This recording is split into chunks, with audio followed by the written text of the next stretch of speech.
So hello all. This is like basically a saga to the last book I finished a couple of weeks ago, the China study. So this is called Whole, Rethinking the Science of Nutrition. At least one of the same authors of the other book, and I'm in the well, I'm just past it. So we're here on page 128, and it's talking about cancer development. So a quick one here.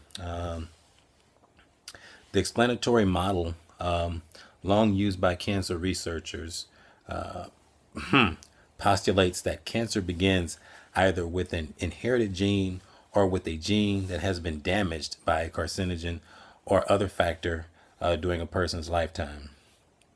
With different cancer types having different genetic starting points, if the damaged gene or genes are not repaired or removed, the damage will become a permanent part of the cell's genetic code passed on to each successive generation of cells. This series of cell generations grow into cell masses, then tumor masses, theoretically, at a somewhat faster or uninhibited rate. The presumption here is that this process is fixed with virtually no opportunities for its reversal. If the cell and damaged gene replicate, there is nothing that can be done. The result is cancer. More damaged genes mean more cancer. Fewer damaged genes mean less cancer. However, research has shown that there are other environmental factors involved in whether damaged DNA becomes cancer.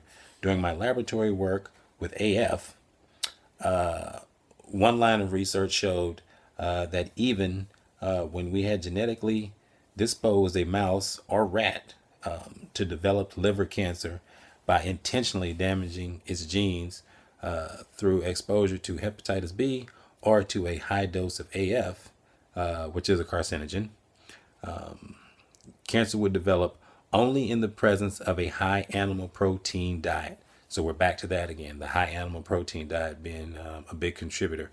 In other words, nutrition trumped environment, even when the environment was particularly nasty. Although their DNA had been damaged, cancer did not inevitably result. There's also evidence from human subjects, which you can read in depth in the China study, which I've read already, that supports the idea that the foods we eat and the nutrition they provide is far more important in determining cancer than our genetic backgrounds. Population studies began 40 to 50 years ago to show that when people migrate from one country to another, they acquire the cancer rate of the country to which they move, despite the fact that their genes remain the same. This strongly indicates that at least 80% to 90%, and probably closer to 97% to 98% of all cancers are related to diet and lifestyle, not the genes. Something to think about. Catch you on the flip side.